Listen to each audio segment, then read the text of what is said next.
last quarter of a century,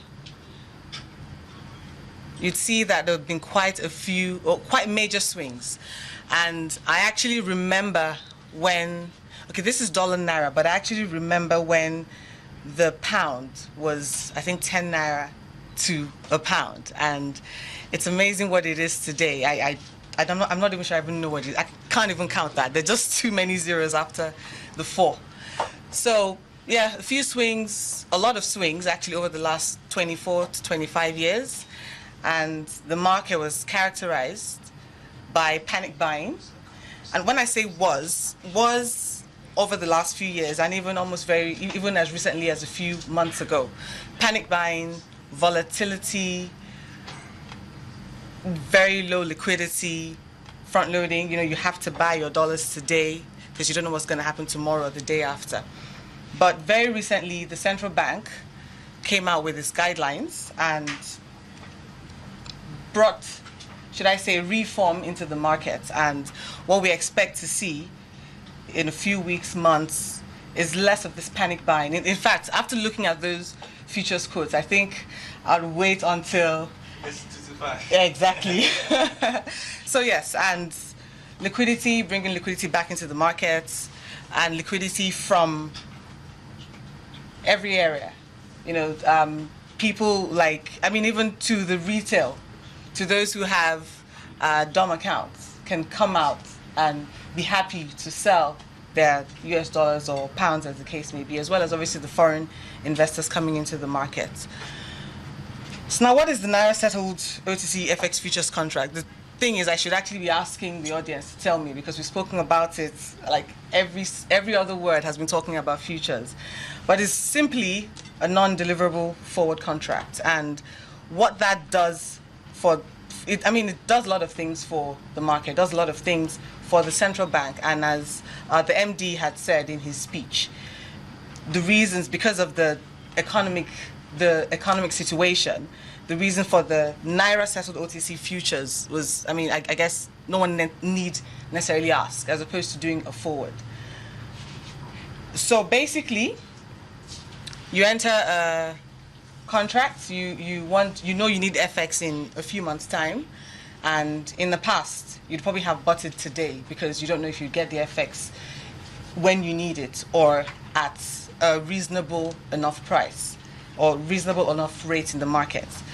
So you go into the futures contract with a seller, and the seller we have today is the central bank, the first seller, and I'm sure everyone has probably memorized the quotes, the amounts, and probably started doing some trading, maybe even on your phones. So you go into a deal and you say, I'm going to buy FX in 3 months at a certain rate. Now, what the futures guarantees you is the rate at which you're going to purchase the foreign exchange when you need the foreign exchange. So there's no actual exchange of the currencies on settlement dates, but it's more, again, like I said, the rate at which it is. So you go into the market and you decide to buy your $1 billion, and I just use $1 billion because that was the notional amount there in the market. And the rate you find is, it might not be different to the contract, the trade you entered in 3 months prior, but what it helps you do is you're not spending any more or any less than you thought you were going to spend 3 months prior. Now, who are the participants in this market? Okay, yes. So basically, you have a differential at the end of the day, settlement, if the rate is different. And like I said, you don't spend any more or any less. So the rate is not in your favor month 3. What happens is the seller gives you that differential in Naira. But then month 3, the rate is actually it's better than what you anticipated. But again, like we said, you're not going to spend any more or any less than you had planned to 3 months prior, and then you pay the seller the differential in Naira as well.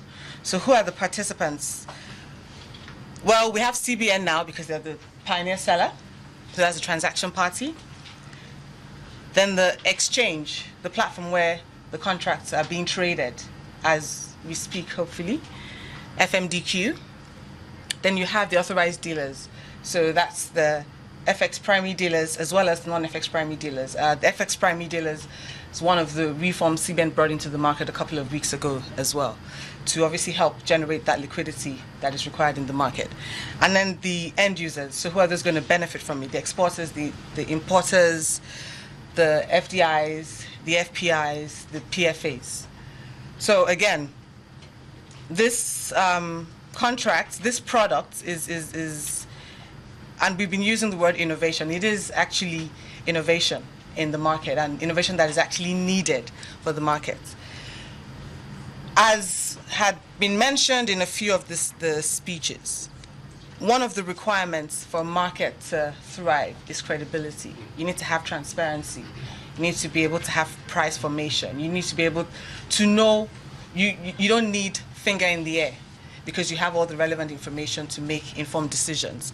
So you have the platform, which is FMDQ, who would act as the OTC FX Futures Exchange.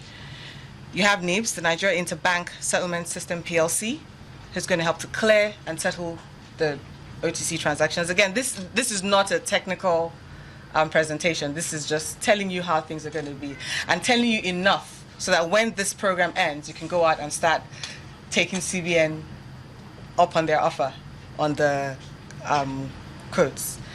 And then what the intention is further down the line is the establishment of a CCP, clearing and a central counterparty for this. Now, of course, with anything there are risks, but what this helps achieve is it helps reduce your counterparty risk, because again, anything can happen. You'd enter a trade and the time comes and, well, the counterparty is nowhere to be found. So where you have your margins, your initial and variation margins will take care of all of that. Benefits. We've been talking about the benefits all through.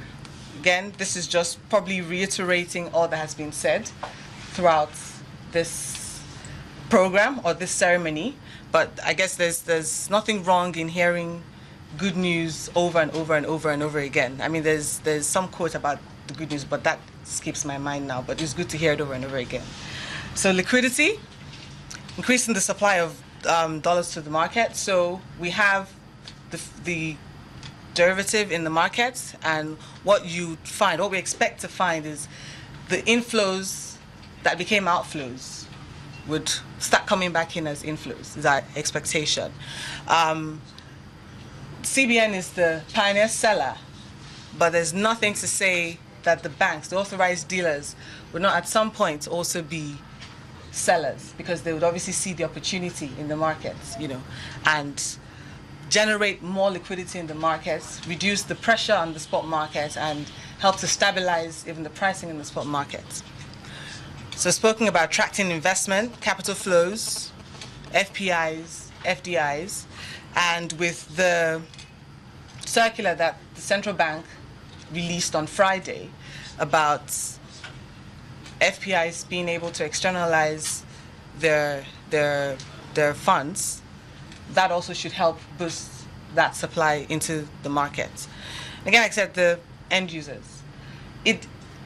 This is not about speculation. So a business owner needs foreign exchange in 4 months. It doesn't necessarily matter if in 4 months would have gotten a better rate. What matters is he's able to plan. He's able to price his products. He's able to say, I'm getting FX at this price, at this rate, at this time, so I can price my product as such. The time comes, if foreign exchange is doing better, it doesn't necessarily change anything, but it helps you plan, and it can help you plan for months and months, and I guess eventually even years. So the trade flow, this is the teeny weeny bit of technical, but again, this is not too technical that you wouldn't understand to be able to go and place any trades you would want to place. So in the platform, the FMDQ OTC FX Futures Trading and Reporting System, that's where the contracts will be executed, and even the CBN codes would be on the system now, and the dealers will probably be able to see those codes and be able to act on those codes if they wanted to. CBN will publish these rates, these quotes on a daily basis.